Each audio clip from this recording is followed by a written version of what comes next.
Bíblia diz assim, depois disso, ou em seguida.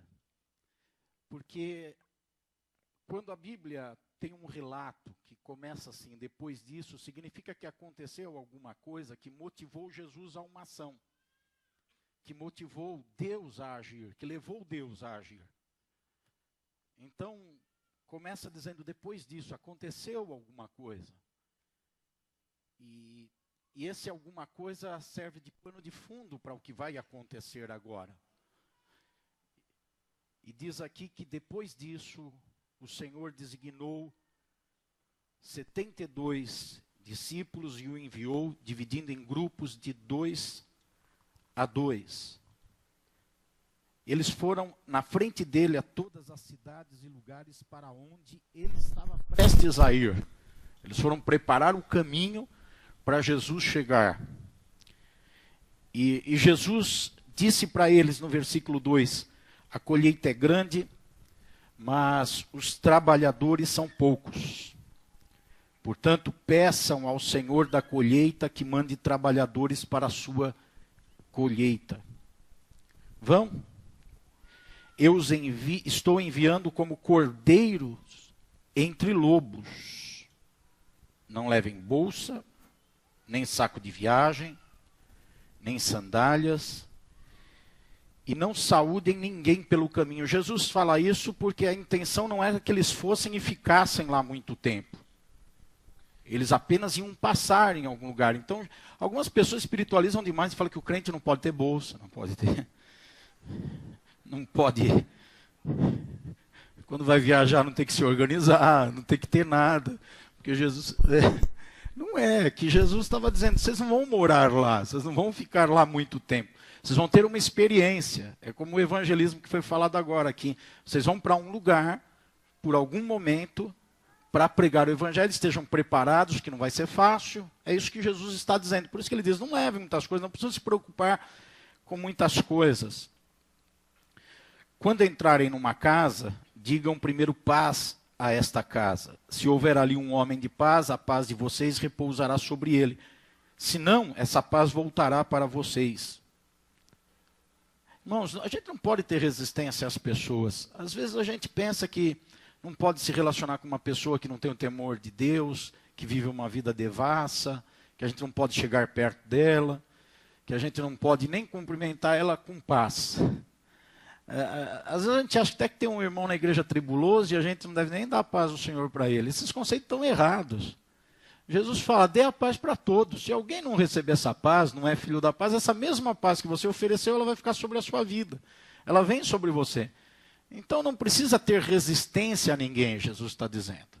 Não tenha resistência, vá a todos, ofereça paz a todos, mesmo os que não querem. Tem gente que vai desprezar, tem gente que não vai ligar para a mensagem que você está transmitindo. Mas ofereça a todos. Se não tiver fruto lá, vai frutificar na tua própria vida aquilo que você está fazendo.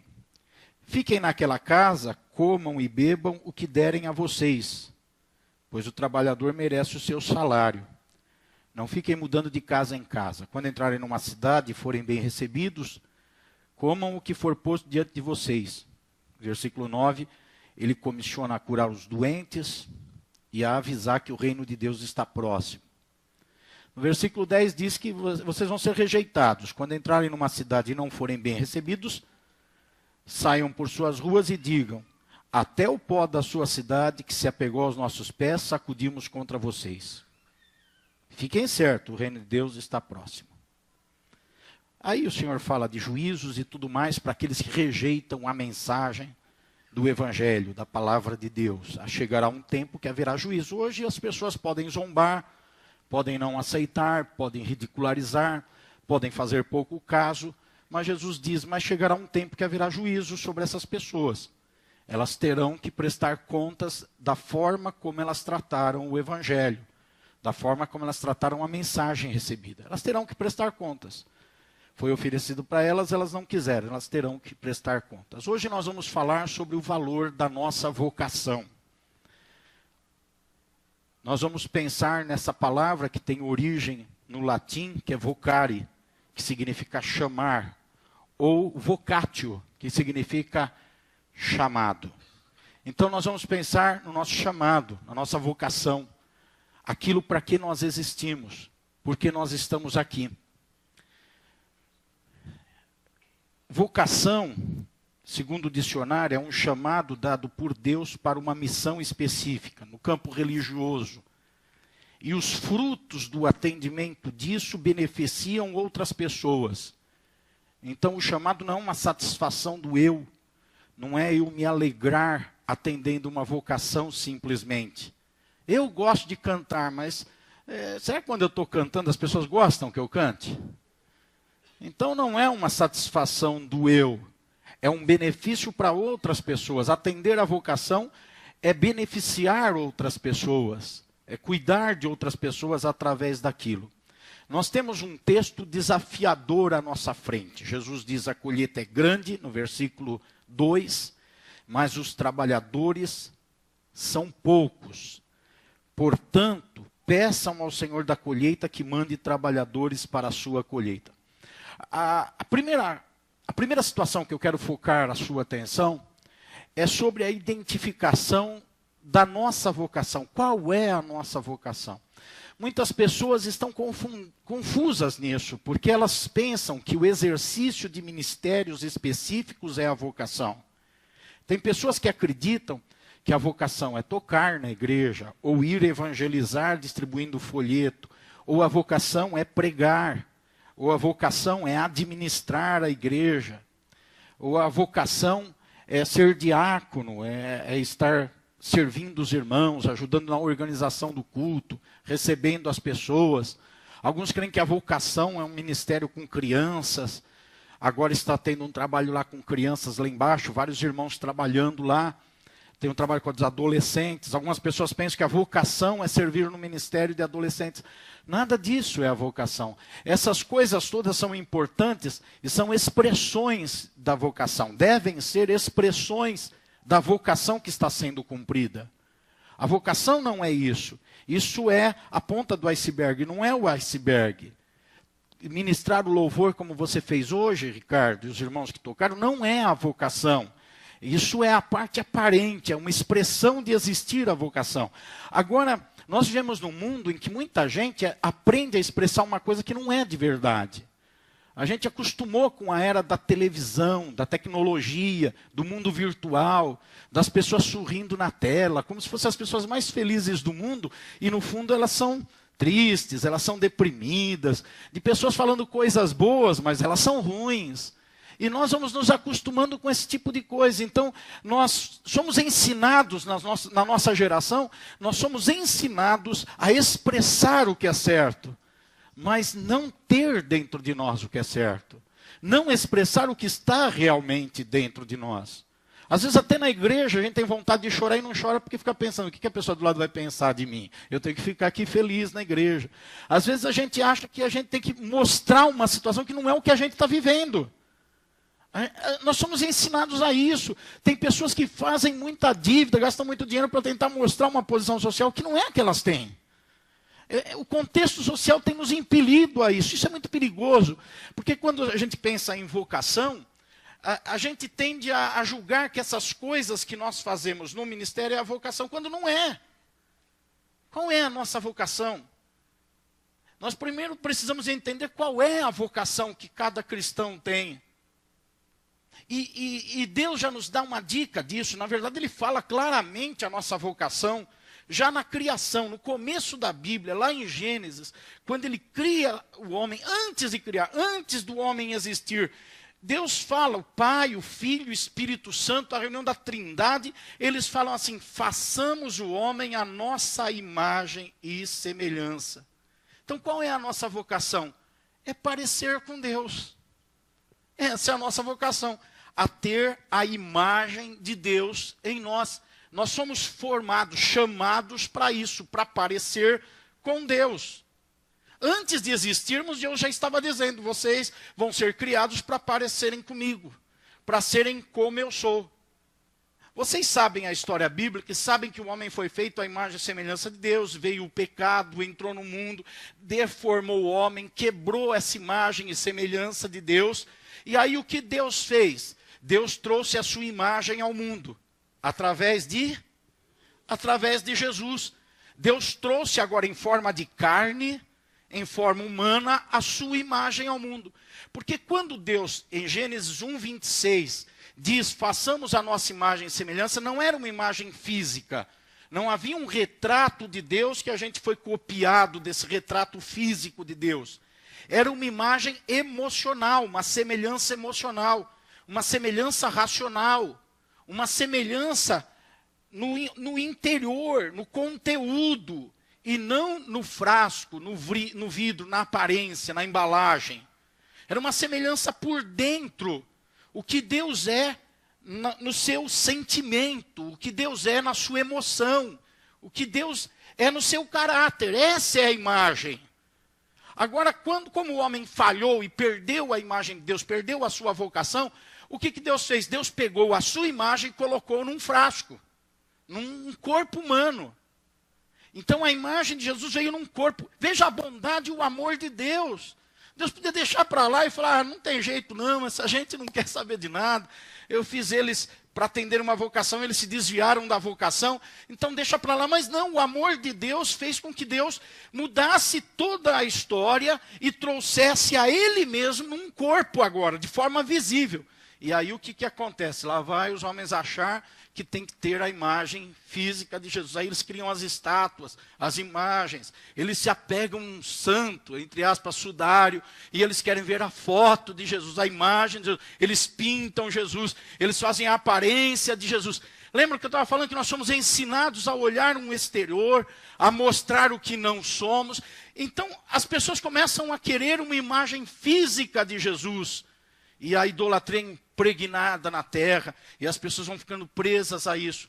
A nossa vocação é parecer com Jesus por dentro. Vamos repetir isso? A nossa vocação é parecer com Jesus por dentro. E quando a gente fala por dentro, guarde principalmente isso: caráter, sentimentos, emoções. Essas coisas vão ser refletidas na nossa vida, vão ser manifestadas. Dá uma olhada na Bíblia em Romanos capítulo 8, versículo 29. Quem está anotando, marca esse versículo. Acho que nem tem na tela, que não estava no contexto que eu iria falar hoje. Romanos 8, 29. O pessoal lá é rápido, já pôs.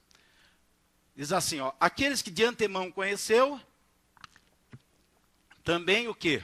Os predestinou. Pode trocar predestinar por vocacionou, os chamou, para serem conformes à imagem de seu filho. Olha só aí. Então, novamente está falando da nossa vocação. Fomos vocacionados, chamados, predestinados. Nosso destino foi traçado. Ou seja, o objetivo de Deus para nós é que nós sejamos conforme Jesus. Pergunta para o seu irmão, você parece com Jesus por dentro? Tuas emoções parecem com as emoções de Jesus? Será que Jesus daria aqueles pulos e aqueles gritos quando as coisas não dão certo? Será? Será que Jesus reagiria emocionalmente, racionalmente, como nós reagimos diante de algumas situações adversas, ou de situações favoráveis também? Às vezes ficamos embriagados com bobeira, com besteira. Às vezes ficamos embriagados com coisas supérfluas, passageiras. Você acha que Jesus compraria um carro novo e ficaria todo exibido? Você acha que Jesus gostaria de se sentir melhor que os outros, ou querer mostrar para os outros que é bacana? Perceba, gente, como a gente tem um desafio na nossa vida, que é atender uma vocação. Para atender a vocação, primeiro precisa valorizar essa vocação. E para valorizar essa vocação, precisa saber qual é essa vocação. E daí existem muitos problemas no reino de Deus, porque tem muita gente tocando, pregando, na diaconia, trabalhando no som das igrejas, mexendo com as telas das igrejas, fazendo trabalhos no reino, evangelizando. Tem muita gente que nem entendeu a vocação ainda. E está tendo expressões de vocação. É por isso que muitos começam, param, largam, desanimam, dão mau testemunho, não tem perseverança, não tem dedicação. Por quê? Porque tem expressões da vocação, mas não tem a vocação sendo cumprida na vida. Não estão preocupados em ter a vocação sendo exercida. Acordar cada dia e dizer, eu vou parecer com Jesus. Orar, jejuar, buscar Deus, ler a palavra, vir para a igreja sempre pensando, eu quero parecer mais com Jesus.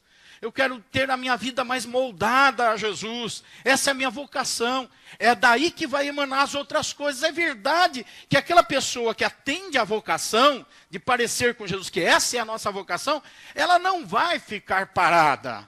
Ela não vai ficar sem fazer nada no reino.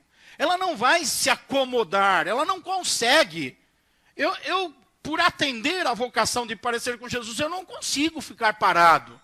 Eu podia ter me aposentado depois que passei o ministério pastoral para o Senhor, mas não dá, eu fico coçando de tudo quanto é lado, porque eu tenho uma vocação, e eu atendi a vocação, parecer com Jesus, então eu tenho que fazer alguma coisa.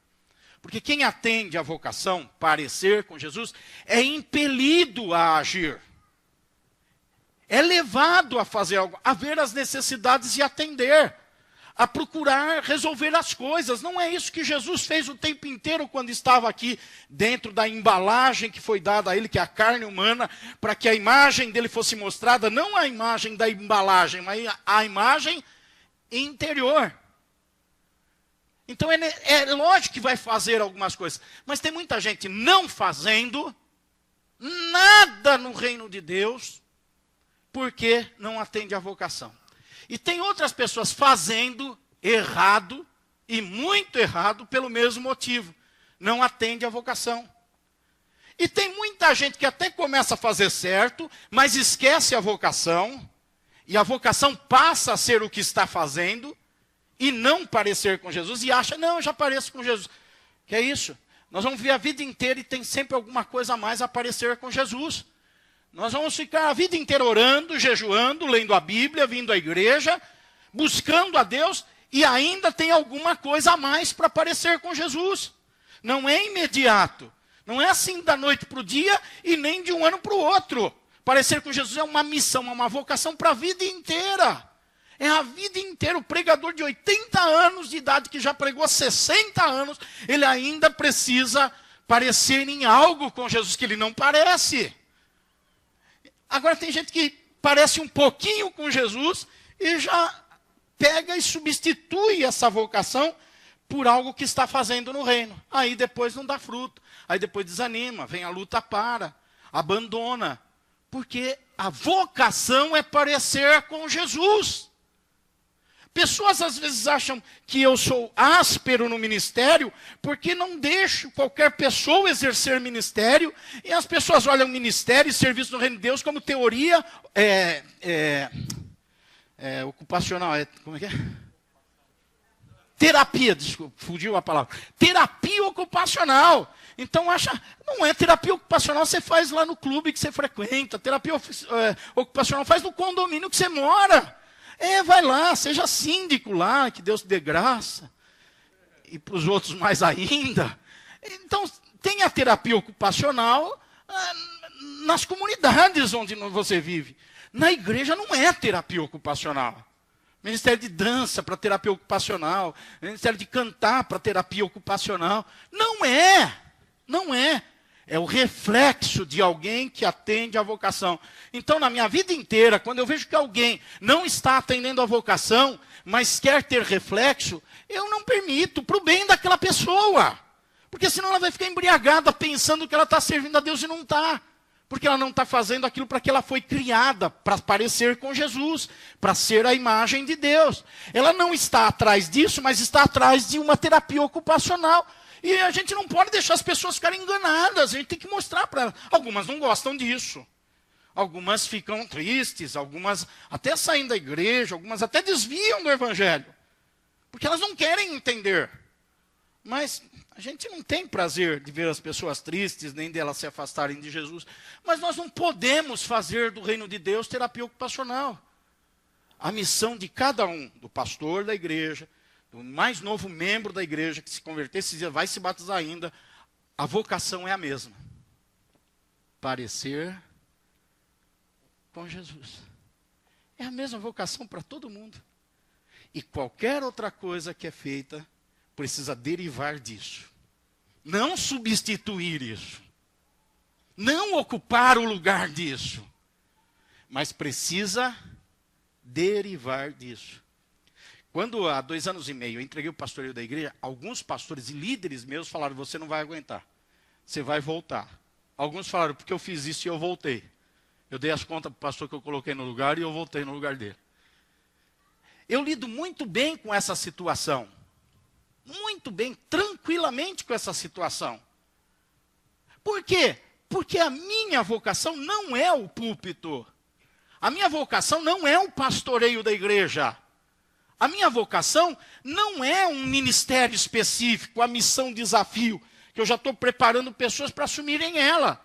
A minha vocação não é nada disso. O seminário que eu fundei da denominação IBBC não é a minha vocação e outros já estão fazendo isso hoje, não sou eu mais que faço. A minha vocação, desde os 16 anos de idade, quando eu me entreguei de fato a Jesus, é parecer com Jesus. Então eu posso ficar sem o pastorado, eu posso ficar sem a presidência de um órgão, eu posso ficar sem fazer alguma coisa, e isso não vai me desestabilizar. Eu sei que sempre na minha vocação, que é parecer com Jesus, de alguma forma, Jesus vai me usar. Tranquilize o teu coração, você que quer ser útil no reino de Deus.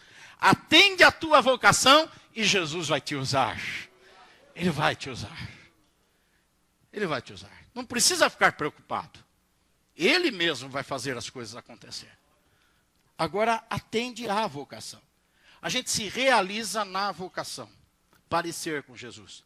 Veja Filipenses capítulo 2. O versículo 5.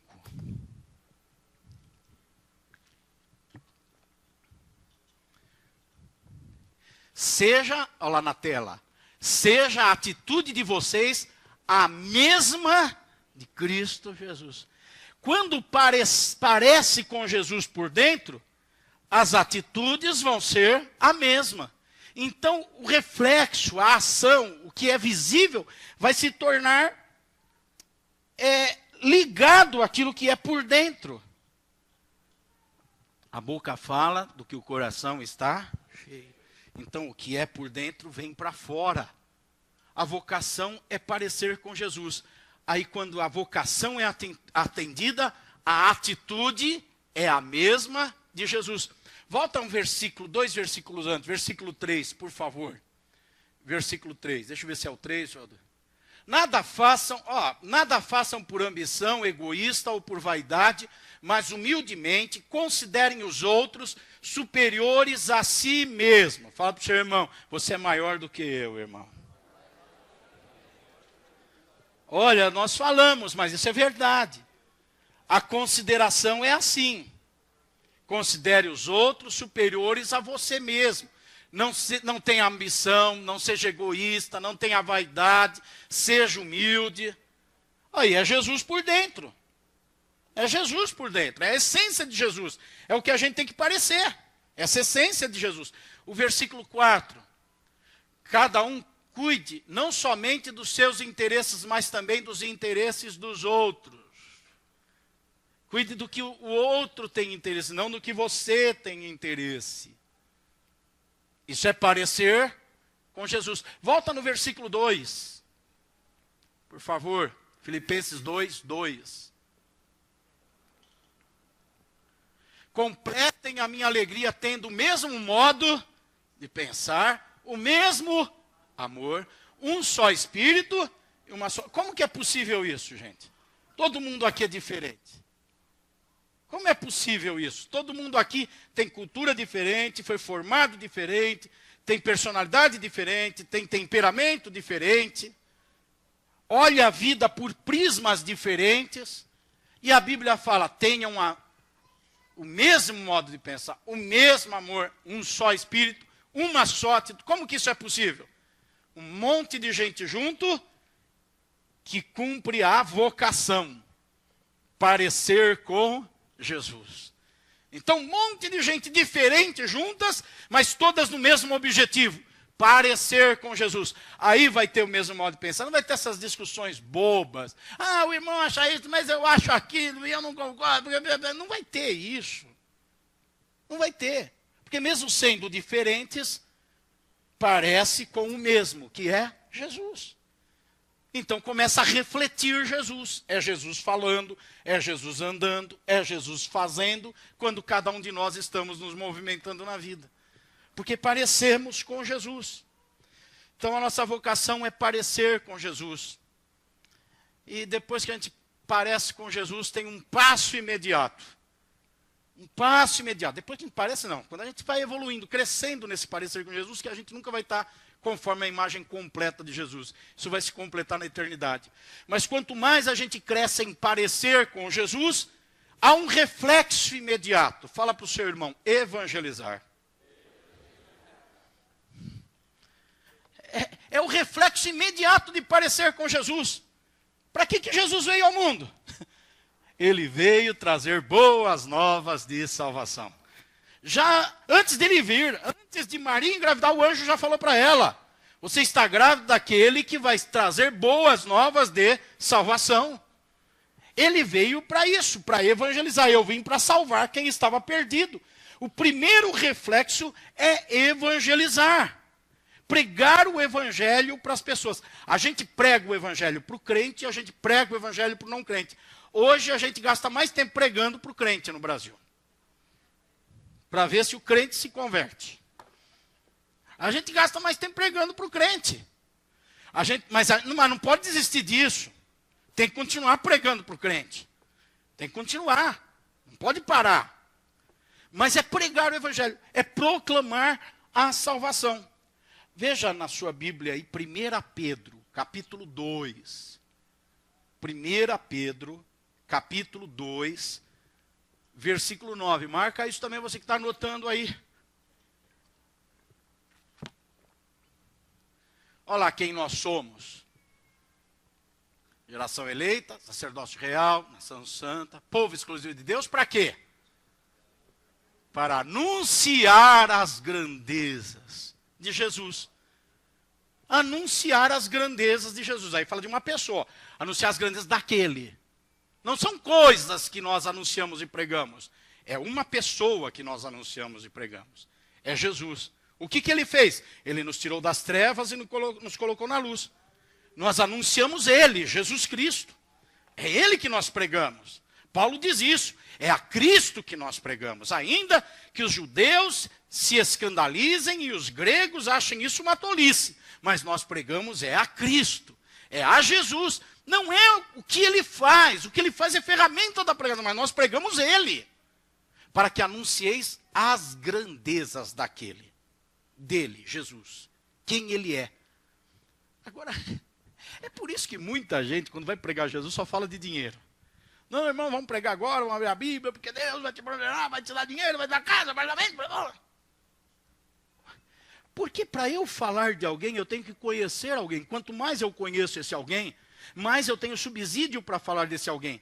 Se a minha vida é uma vida que está sendo modelada à imagem de Jesus Cristo, então os valores de Jesus Cristo estão entrando dentro de mim. Concordam? Estão aqui comigo? Estão entendendo?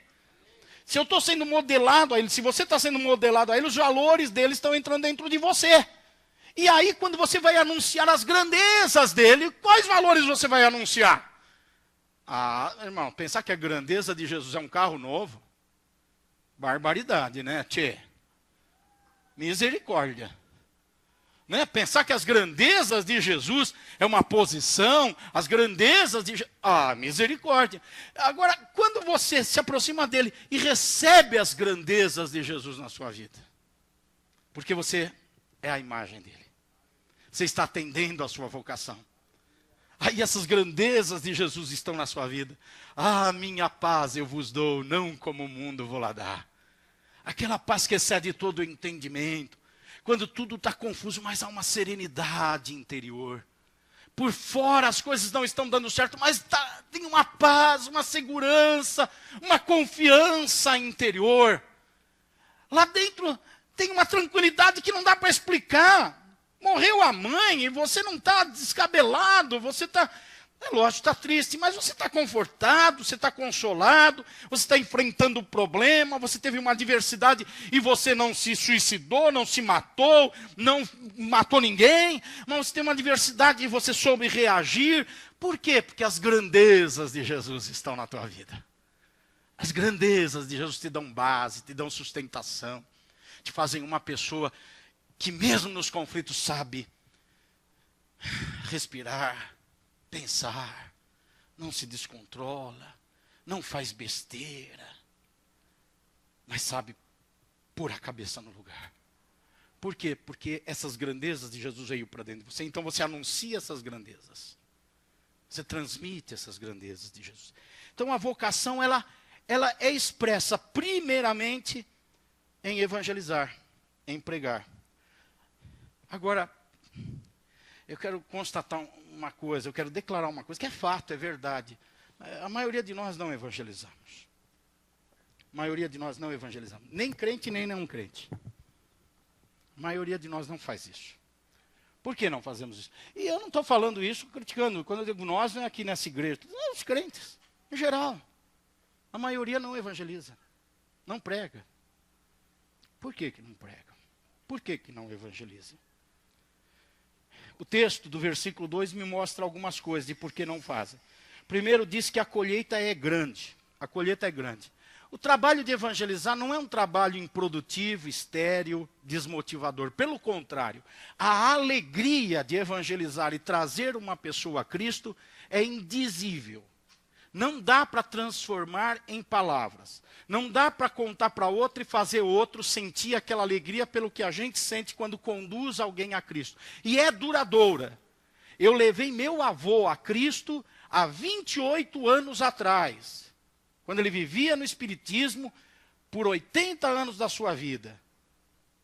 Aos 80 anos de idade eu levei ele a Cristo, viveu mais 2 anos, e depois o Senhor o recolheu. E ele se converteu mesmo, o Espírito fez a obra na vida dele. Até hoje eu sinto a alegria de ter levado meu avô a Cristo. Um sentimento de compensação, de prazer, de satisfação, que não dá para dizer. Então, evangelizar não é improdutivo, não é uma coisa estéril, não é um fardo, não é algo pesado. Não é. A colheita é grande. O Salmo 126, ele diz no último versículo, no versículo 6, o seguinte: aquele que leva a semente, ainda que chorando, vai ter alegria. Vai sentir prazer. Vai ter alegria por ter levado a semente. Porque, irmãos, quando a gente fala assim e comprova que a maioria dos crentes não evangeliza, um fator que poderia levar a não evangelizar é porque era alguma coisa maçante, desconfortável, improdutiva, que não traz prazer. Mas não é o contrário disso. Então, por que não evangeliza? Evangelizar traz alegria. Olha no versículo 17, o capítulo 10 aqui de Lucas. Nós começamos vendo que Jesus separa 72 pessoas, faz 36 grupos de 2 e envia-os. No versículo 17 diz que os 72 voltaram alegres. Evangelizar dá alegria, dá prazer. Eu nasci num lar cristão, está ali minha mãe que me conduziu no evangelho, mas foi aos 16 anos, num segundo sábado do mês de agosto de 1978, à noite, uma noite fria, que eu tomei uma decisão real por Jesus, naquele sábado à noite. Eu fui para uma igreja que sempre me procurava, e ali eu falei, hoje, a partir de hoje, procurei o líder lá e falei, a partir de hoje, pode contar comigo. 7 horas da manhã, domingo seguinte, eu estava na oração da igreja, 8 horas nós estávamos saindo para evangelizar numa praça, ali em São Miguel Paulista. Meio-dia e pouco nós estávamos numa favela, evangelizando na favela. À tarde estava na igreja, os jovens cantavam na frente. Eu ia lá mostrar essa minha arte musical. Os jovens se reuniam, ensaiavam e cantavam. À tarde estava lá na igreja ensaiando, fazia um lanchinho. À noite no culto, cantando. Inclusive foi cantando que a Leonor se encantou comigo. Viu aquele grupo lá de jovens cantando e tinha um que destacava, ficava vermelho, roxo, subia as veias, a boa. Eu cantava tão forte, mesmo desafinado, mas eu cantava tão forte. Mas tão forte que teve um dia que eu vi a igreja toda olhando para mim assim. Eu pensei, devo estar arrasando, né? Não é, tinha estourado alguma coisa aqui na garganta, não sei se veio, o que foi. Estava saindo sangue da boca, de tão forte que eu cantava. Então eu estava assustado, na verdade.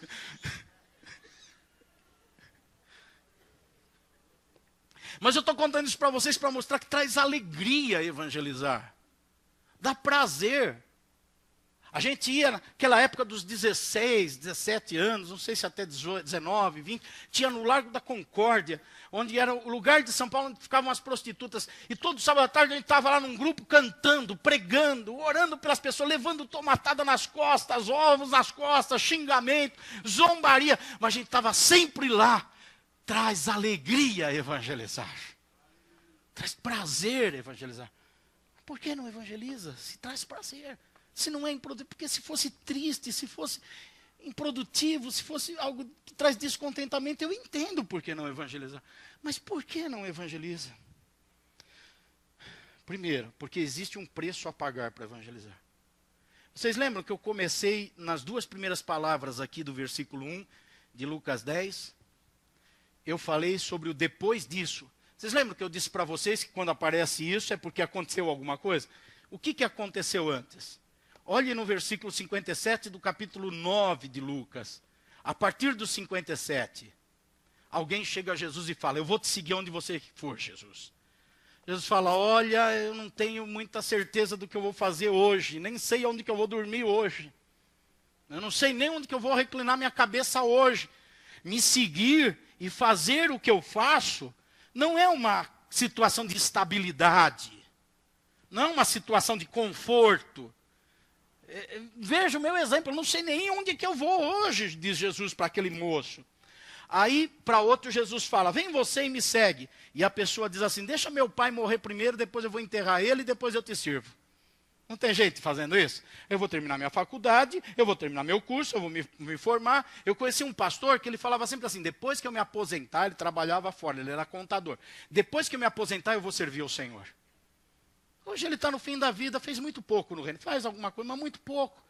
Porque era sempre assim, eu vou fazer uma coisa, depois eu sirvo. Depois eu vou seguir. E aquele moço fala assim, não, eu vou primeiro sepultar meu pai. Jesus, o que Jesus responde para ele? Versículo 60. Então, ó, deixa os mortos sepultarem os mortos, você vem e me segue. Aí outro diz assim, eu vou seguir-te, Senhor, mas deixa-me primeiro me despedir da família. Jesus fala para ele no versículo 62, quem põe a mão no arado, não dá para olhar para trás. Não dá para ficar com esses negócios de, eu tenho isso, aquilo, não. Então, evangelizar é um desprendimento. Tem um preço a pagar. Precisa pagar esse preço. Naquela época da minha adolescência, juventude, que eu fazia tudo isso daí, eu lembro que meus próprios irmãos, minha mãe que está aí, nunca. Também não, se fizesse, eu não ia falar aqui na frente dela. Mas meus irmãos falam, você está louco, você está ficando fanático, você não sai da igreja, você está o tempo inteiro na rua, só pregando, vai na favela, vai na praça, vai no hospital, vai na cadeia, vai em todo lugar, o tempo inteiro, nem come direito, nem se diverte, não faz nada. Mas as pessoas não entendiam, na minha casa, irmãos, crentes, não entendiam. Não entendiam por que se dedicar, por que fazer. É porque tem que pagar um preço para evangelizar. E aí já começa, falou em pagar preço, de graça a gente quer qualquer coisa, até injeção nos olhos, mas falou em pagar um preço, pagar um preço, porque é dar, pagar preço é dar, é entregar. E a gente é ensinado no nosso contexto a receber, a ter, a possuir. E o evangelho é melhor dar do que receber. Então, é estranho para muitos pagar um preço. Então não evangelizam porque não querem pagar um preço. Não estão dispostos. Outra coisa que impede as pessoas de evangelizar é que elas não têm compaixão. Elas não têm misericórdia. A Bíblia, assim, não foi escrita por acaso, as coisas seguem uma sequência. Depois de Jesus enviar os 70, fazer tudo isso, ele conta uma parábola. Dá uma olhada, descobre qual é a parábola. Parábola, vocês sabem que é uma ilustração criada. Ele conta uma ilustração criada. Dá uma olhada aí na Bíblia. Depois de ele falar esse texto, enviar 70, tal, ele conta uma parábola. Qual é a parábola? Parábola do bom samaritano. O que é que está em evidência a parábola do bom samaritano? Não é cargo, não é função, não é ministério específico, não é essas pontas do iceberg. O que está em evidência é misericórdia, é compaixão. Alguém que foi assaltado, de gente com cargo, com posição, gente que tinha vocação nas coisas que fazia, não tinha tempo para atender a necessidade do homem que foi assaltado, estava lá jogado na beira do caminho. Alguém fez isso, atendeu a necessidade. E o texto diz, teve compaixão do homem e o ajudou, e o socorreu. Para evangelizar precisa ter compaixão, precisa ter misericórdia. Precisa olhar para as situações das pessoas e perceber se a pessoa está indo para o inferno. Às vezes o cara está tudo engravatado, bonito, fala 4 idiomas, formado, graduado, está indo para o inferno. Se morrer atropelado hoje, vai passar a eternidade inteira em sofrimento.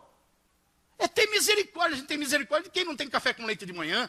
A gente tem misericórdia de quem está desempregado. A gente tem misericórdia de quem não tem carro. A gente tem misericórdia porque a gente é criado nesse contexto de valorizar essas coisas. Mas é uma compaixão quanto à eternidade. Uma compaixão sobre a alma da pessoa. O destino eterno dela. Precisa ter essa compaixão para evangelizar. Mas a gente olha para as pessoas que estão bonitas, estão bem perfumadas, a gente acha que está tudo bem com elas. Não é? A gente acha que está tudo bacana, aquilo lá não vou nem falar porque ele não vai querer. Não adianta, não vai querer. É lógico, se for falar de dar perfume para ele, não vai querer, ele já tem. Tem que falar da salvação, perdão de pecado. Creia, irmão, fala, abre a tua boca, faz esse desafio amanhã, abre a tua boca e fala para aquele perfumado, engomado, bonitinho, para aquela mulher toda esticada, bonita, que parece que está tudo bem, vive sorrindo. Fala para ela que ela precisa de Jesus, porque ela está em pecado, e um dia ela vai morrer, e só Jesus pode perdoar os pecados dela, e dar vida eterna para ela. Fala, não fica pensando, será que ela vai querer, ela não vai me ridicularizar, ela não vai aceitar. Fala e confia que o Espírito Santo vai sair pela tua boca, e vai falar no coração dela. Fala e confia. Tem que ter misericórdia da pessoa. Por isso muitos não evangelizam, porque não tem misericórdia, não tem compaixão das pessoas. Sabe outra coisa que acontece? Porque não evangelizamos como deveríamos evangelizar? Porque nós oramos pouco. Nós oramos pouco. No texto aqui do versículo 2, Jesus fala, peçam ao Senhor da colheita que manda. O que é pedir ao Senhor? É orar. Oramos pouco. Por orar pouco, a gente não evangeliza. Eu dei aula de história de missões numa agência missionária recentemente. Eram 23 alunos. Dentro das atividades extra classe para aquela agência, foi uma semana intensiva. Semana inteira eu fiquei com eles. Uma das atividades, eu separei 23 personagens de missões. Homens do passado, John Hus, Martinho Lutero e assim por diante, que impactaram gerações na sua época, com a pregação e com o evangelho. Eu separei 23 homens, e entreguei para aqueles alunos de missões o nome de cada um deles, desses homens, e mulheres missionárias do passado. E pedi para eles fazerem uma biografia, salientando o que julgava importante na vida daqueles homens. 23 alunos fizeram a biografia. Eu li todas elas. Somente um falou da vida devocional do missionário. Dos 23 alunos, somente um falou do impacto que a Bíblia teve na vida daquele homem que não cansava de ler a Bíblia, como Martinho Lutero, que quando estava estudando latim, achou lá na biblioteca do seminário que ele estudava latim, uma Bíblia. Que ele não tinha a Bíblia, estudava para ser monge, para ser padre, não tinha uma Bíblia. Quando ele achou uma Bíblia, ele começou a ler intensamente a Bíblia, de um lado para o outro, todo dia, lendo horas e horas a Bíblia. E foi aí que nasceu tudo o que ele fez. Agora nós sabemos tudo o que ele fez. Mas quantos que estão aqui já ouviram falar de Martinho Lutero e nunca haviam ouvido esse aspecto da vida de Martinho Lutero? Da Bíblia, numa biblioteca que ele achou, leu, cansou de ler. Isso é que mudou a vida dele. Porque a ênfase nunca está na devoção. Oramos pouco. Os 23 alunos, um deles focou com determinada ênfase a vida devocional do biografado. Um outro fez alguma citação. E esses 23 eram pessoas de oração, de jejum e de leitura da palavra de Deus. Os 23 personagens. Um outro fez menção, os outros 21 só falaram do casamento que ele teve, que morreu de malária, de febre, que estudou, que se graduou, que falava 4 línguas, que estudava aquilo, que fazia aquilo, que foi lá, que pregou e uma multidão se converteu, que papapá, 2, 3, 4 páginas escritas à mão, dizendo só dos feitos, das realizações, das graduações, dos ministérios que tinha, de onde viajou, que teve algumas mulheres mais assim emotivas, falava dos filhos, que a menina era loirinha, que tinha uns mais compadecivos, que ficou doente, foi internado, tadinho, sofreu. Só isso! Ora pouco, por isso não evangeliza. Não ora, por isso não tem compaixão, por isso não paga preço, por isso não parece com Jesus. Porque não ora. Ora pouco. A vocação não está sendo atendida. A vocação não está sendo atendida. Tem gente correndo nas igrejas de lá para cá o dia inteiro, fazendo um monte de coisa e não está atendendo a vocação. Tem pregadores pregando o tempo inteiro, de manhã, à tarde, à noite, e não estão atendendo a vocação. Porque não estão buscando a intimidade com Deus que vai fazê-los parecer com Jesus Cristo. Não estão atendendo a vocação. Outra coisa que impede as pessoas de pregar é porque existe muita preguiça na igreja. No versículo 2, Jesus diz assim: os trabalhadores são poucos. Os trabalhadores são poucos. Tem muita preguiça. Porque são trabalhadores que vão pregar. Agora, para trabalhar, precisa o quê? Pelo menos esforço, disciplina e dedicação. Vocês concordam comigo? Para trabalhar não tem que se esforçar? Não tem que ter uma disciplina pessoal? Para cumprir o horário, para atender, para fazer o que não queria fazer, para levantar a hora que não queria acordar, para ir onde não queria ir. Tem que ter uma disciplina. E para que o trabalho seja bem feito, não tem que ter uma dedicação? Não tem que se aplicar, gastar horas e se preparar. Tem que ter uma dedicação. Agora, como tem muita gente preguiçosa na igreja, não aqui, irmão, estou falando da igreja lá do interior da Bahia. Desculpem os baianos que estão aqui. Como existe pouca disposição de trabalho, tem muita gente preguiçosa. Há 20 anos atrás, quando eu era mais rude, eu ia falar vagabundos, mas hoje eu já não falo mais, eu só falo preguiçosos. Na fé, né? Vagabundos na fé. Eu ia falar isso, não falo hoje. Eu só falo que são preguiçosos na fé. Ficou mais apurado meu linguajar, né? Preguiçosos na fé. Como tem muita gente preguiçosa, não são trabalhadores, não pregam. E por isso que a seara é grande, mas são poucos os trabalhadores. Tem muita preguiça na igreja. Muita preguiça. Você pode pensar, mas de onde que o pastor está tirando isso daí? Ele está olhando para a minha vida para dizer que a maioria não evangeliza? Não, gente. Tem estatísticas que mostram que de cada 100 crentes, apenas 5 conduziram alguém para Cristo em toda a vida deles. Em cada 100 crentes, somente 5 é que podem dizer: eu um dia levei alguém a conhecer Jesus. Só 5. Se você está dentre eles, você faz parte de um grupo seleto. É daí que eu estou tirando essas informações. E é o fato. Porque a mensagem que nós temos é a melhor que existe. As igrejas tinham que estar tudo abarrotadas e não de gente lá correndo atrás de coisas temporais, mas querendo perdão de pecados, vida com Deus. Não podia ter um lugar vazio nesse templo. Não podia ter uma cadeira sem ter alguém sentado. Mas esses problemas estão aí acontecendo e eles impedem trabalhar. Por fim, sabe por que tem poucos trabalhadores, irmãos? Tem muita preguiça e pouco trabalho. Versículo 20 mostra que as pessoas andam muito distraídas. O 17 diz que os discípulos voltaram alegres. Voltaram alegres com o ministério deles. E no versículo 20, Jesus fala: Não, não, não. Não se alegrem pelo trabalho, porque você cantou bem, pregou bem, expulsou um demônio direitinho, o demônio saiu, curou um doente. Não se alegre por causa disso, Jesus diz no versículo 20. Mas ele diz, mas se alegrem porque os seus nomes estão escritos nos céus. Porque vocês são salvos, têm alegria na salvação. Abacuque fala a mesma coisa. Vocês lembram da oração de Abacuque, capítulo 3, versículo 17 a 20?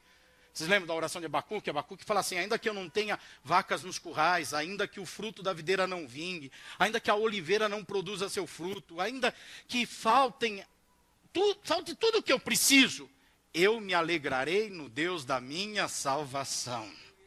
Falta isso. Distrações. Trabalhador distraído corta o braço, irmão. Cai negócio no pé.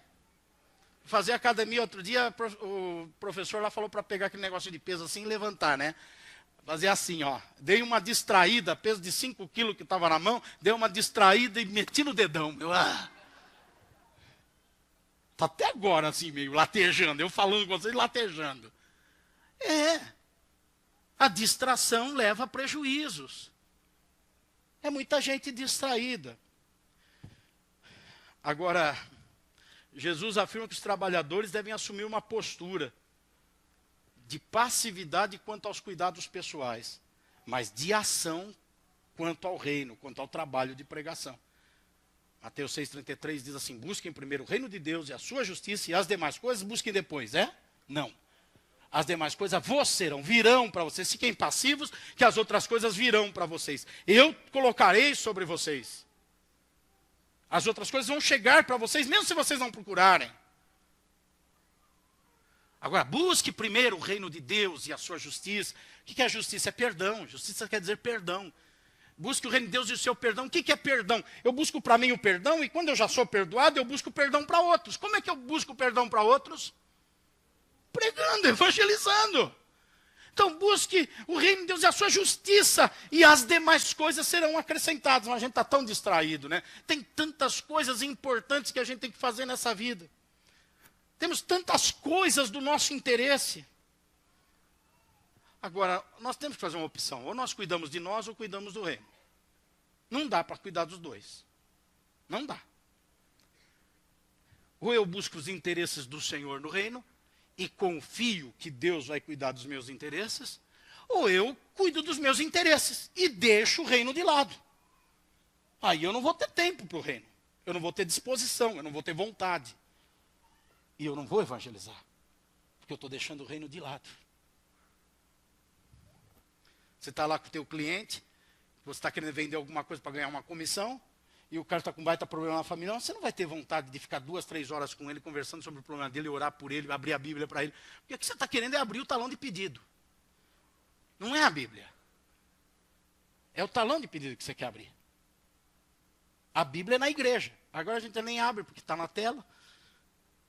Então, a gente fica no nosso interesse. E porque a gente fica no nosso interesse, a gente não busca o interesse do reino. Outra coisa, a gente tem muito... Além das distrações, ainda nas distrações aqui eu marquei uma coisa, olha, vou ler para vocês. Para muitos crentes a igreja é um parque de diversões e o que as empolgam é a programação do próximo final de semana. Certo ou errado? Faz o show, anuncia que o Thales vai estar aqui domingo que vem. Já teve gente que falou, glória, graças a Deus, aleluia. Vai encher, vai ter gente na rua, vai parar a avenida, vai subir lá. A programação do próximo final de semana.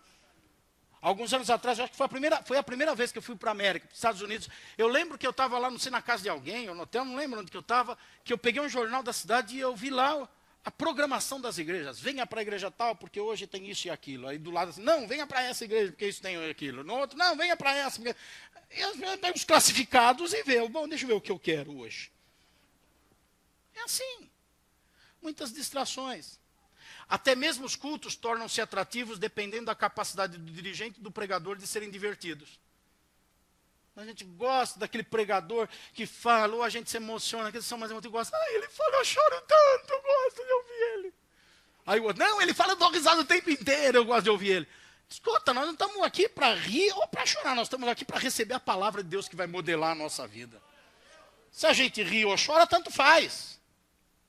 Se é com erudição, com eloquência, se é alguém falando forte, grosso, alto, se é alguém falando baixo, devagar, tanto faz. É a palavra do Senhor que tem que fluir. Graças a Deus. Tem uma época no meu ministério que eu achava que tinha que ser animador de auditório. Eu não estou nem aí. Vocês podem. Eu não conto mais aleluia. Teve época que eu contava quantos aleluias deram enquanto eu pregava. Agora, se ninguém dá aleluia, eu não estou nem aí. O problema é teu. Eu tenho algo de Deus para colocar na sua vida. A maneira como você recebe é problema teu. Se você se alegra, se entristece, vai voltar amanhã, não é problema teu, não é meu. As pessoas gostam de programação. E o dirigente pregador fica aí tentando ser o mico do circo para agradar as pessoas, elas voltarem depois. Não precisa disso. A gente tem que abrir a Bíblia e pregar a Bíblia, pronto. Quem é de Deus, ouve a palavra de Deus. Fora da igreja existem as inúmeras possibilidades de diversões e a indústria do entretenimento é uma das que mais cresce em todo o mundo. Então a gente fica distraído, porque tem um monte de coisa lá, um monte de coisa. Hoje eu estava pensando assim, hoje eu vou torcer contra a Argentina. Não vou mais, porque eu vi na agenda que eu tenho que pregar num lugar. Eu vou pregar num lugar. Às 10 da noite eu vou saber de quanto que a Argentina... Sei lá. Mas tem tantas distrações que a gente muda o roteiro da nossa vida, muda as nossas coisas por causa das distrações.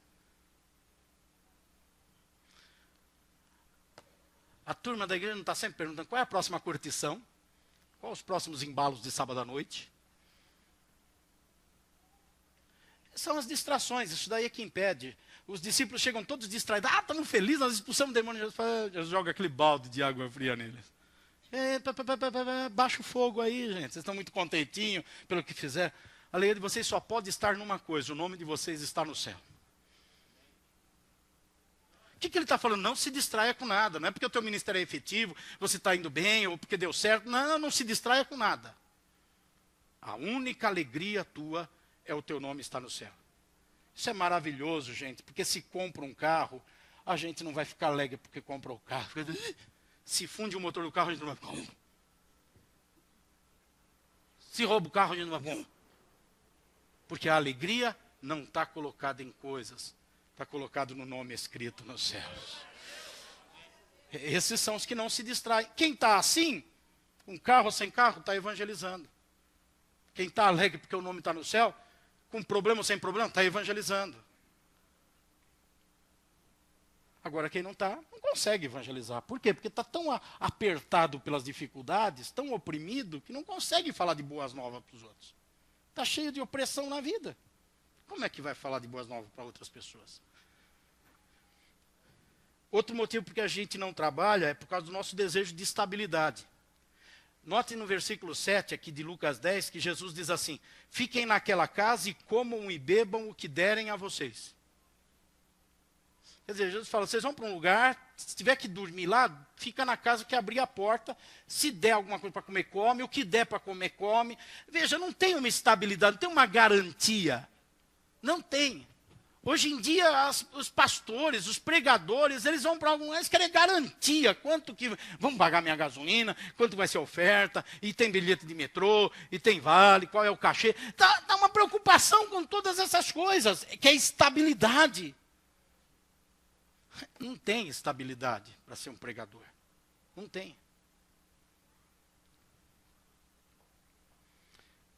Por fim, por que não trabalham? Por causa da ausência do discipulado. Você já percebeu como que acontece? É assim ou não é? Uma pessoa vai deixar um ministério, ela larga o ministério e fala para o pastor, se vira, coloca outro no lugar aí. Não é assim? Como é que é?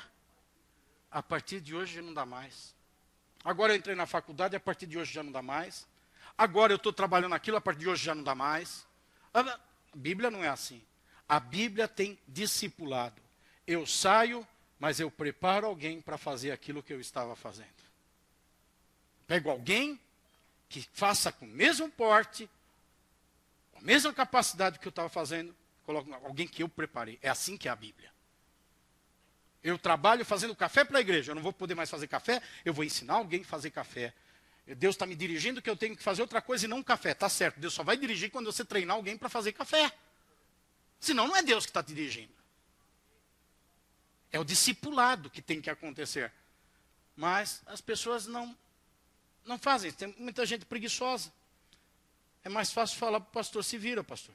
Arruma alguém para fazer isso que eu ia fazer.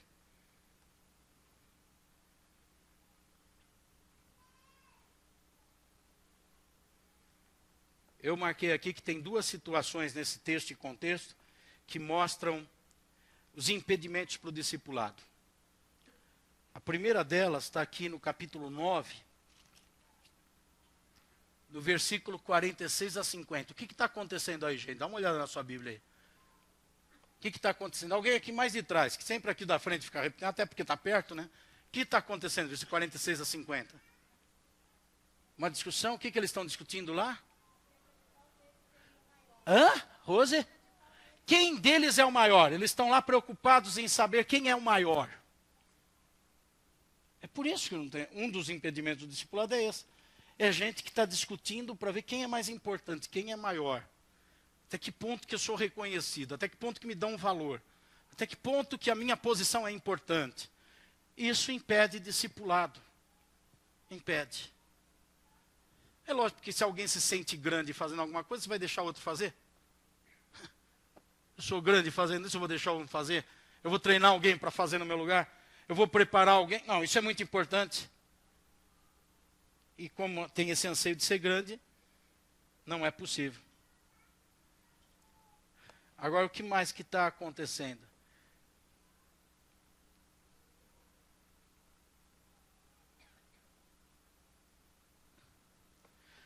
Versículo 51. Não, versículo 49. Disse João, mestre, vimos um homem expulsando... Capítulo 9 eu estou, tá?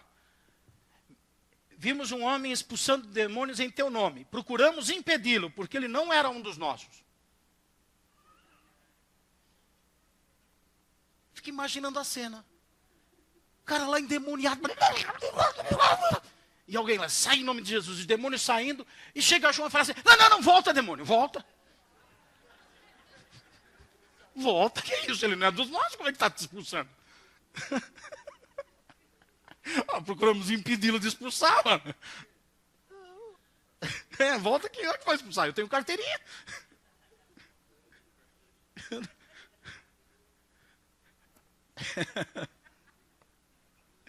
Jesus coloca as coisas no lugar, versículo 50. Não impeçam, disse Jesus, pois quem não é contra vocês é a favor de vocês.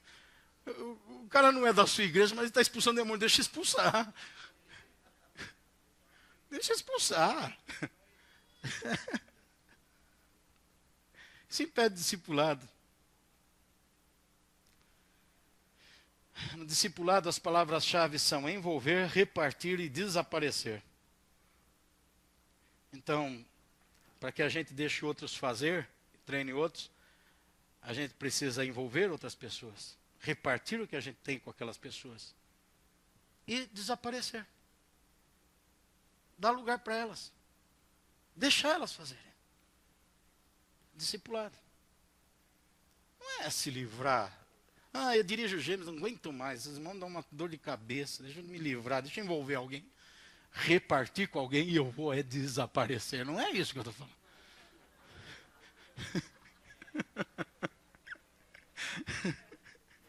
Não é isso que eu estou falando.